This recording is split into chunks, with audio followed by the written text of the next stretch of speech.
This video is going to cover how to calculate protons, neutrons, and electrons for isotopes and ions and write their symbols. Now, isotopes are going to be neutral. They really vary from each other in the mass number, which also goes along with the number of neutrons. Ions are elements that have a positive or negative charge. So if we look at this first one, we have certain information here. Sodium, and it has 23 in that upper left-hand corner. The numbers in the upper left-hand corner are referring to the mass number. So if I have a 23 here, that's telling me the mass number is 23. Now, a lot of times when you're filling out a chart like this, you can start in a different box than somebody else and doing it for an order, and you can still get the same answer. So what I would do is I would find sodium on the periodic table. It's one of the alkali metals, so it's in the first column, and it has an atomic number of 11, and that's what goes on the bottom here, the atomic number. The atomic number and the number of protons are always the same. All right, so if atomic number is 11, protons are 11. Now, since it's neutral, the protons and electrons are the same, or have the same number. All right, because the protons are positively charged, the electrons are negatively charged. So just as saying you have 11 positive and 11 negative, and they're canceling each other out, and it's becoming neutral. Now, for the neutrons, what we want to do is a little bit of math here. The only way you can get the mass number is by adding protons and neutrons. So if I have 23 as the mass number and 11 protons, what you end up doing is 23 minus 11, and that gives you 12 neutrons. And now everything's filled out. We have the symbol completely filled out, and we're done with sodium. Potassium, I tell you the mass number is 40, and I tell you it is neutral. So we could put 40 here right away. You find potassium on the periodic table. It is also in the first column, and it is atomic number 19. So that means atomic number is 19. Protons are 19. Again, it's neutral, so electrons have the same number as protons. They cancel out. And what you want to do now is 40 minus 19, and that gives you 21 neutrons for potassium. All right, sulfur, again, another neutral one. So sulfur, I tell you it's 16 neutrons. So I can't get the mass number just yet. What I have to do is figure out the atomic number of sulfur, and it is 16. So I can write that in a couple of spots, atomic number and protons. Now remember, the mass number you get by doing protons and neutrons. I have 16 protons and 16 neutrons. So that's giving me 32 as the mass number, which I can now fill out the rest of that symbol.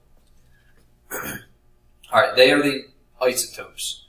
Now, the ions have positive and negative charges, and we have to pay attention to that a little bit more. So in this one, I tell you it's oxygen with a negative 2 charge. I tell you it's 8 neutrons. There's not much you could do with this at first other than go to the periodic table and get the atomic number for oxygen, which is 8. Now, again, it doesn't matter if it's an ion or not. Atomic number and protons are always the same thing. Atomic number of 8 means 8 protons. Now, the number of neutrons is 8. Right? The mass number is protons plus neutrons. So that gives you a mass number of 16. Now, since it has a negative 2 charge, what we have to do is pay attention to the electrons. The electrons are negatively charged particles. And if you end up with an overall negative 2 charge, that means you gained 2 electrons. And this is something that throws people off a lot of times. To get a negative charge, you actually gained particles. You gained electrons. And it's all because they are the negatively charged thing. So now the charge overall is just negative 2, what it says here. And we can put in the mass number, which is 16. All right, so remember, if you end up with a negative charge, it's because you gained electrons. Next one down is nitrogen. I tell you it's a negative 3 charge. I give you a mass number of 22. All right, so we can put 22 here.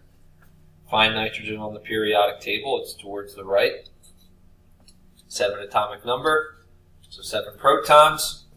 If we want to figure out the neutrons, what you have to do is take the mass number, subtract out the protons, and that gives you 15 neutrons. Now, the electrons, again, it is a negative charge.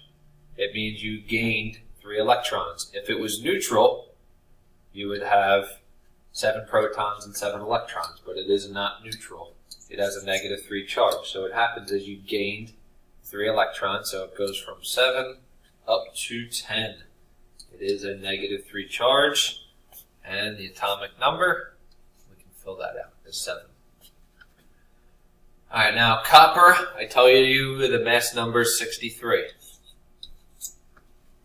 So I can fill in the mass number. I give you 27 electrons, but I don't tell you what the charge is. So what we have to do is find copper on the periodic table. It's one of the transition metals, kind of towards the right in that middle section. And it is atomic number 29, which means the protons are 29. All right, you can see now I don't have the same number of protons as electrons. So this one is going to end up being an ion because I have 29 positively charged particles, but only 27 negatively charged particles. So that means I have an extra 2 positive charged particles, so my charge ends up being +2, which I can go back over here and fill out as +2. Now the neutrons is the only thing left to calculate. You do 63 minus 29, and that equals 34. And I never filled out the atomic number over here. I think the thing that people make the mistake on the most, if you're going fast with this, with the ions, remember a negative charge means you gained negatively charged particles. If you remember that, you should be okay with ions.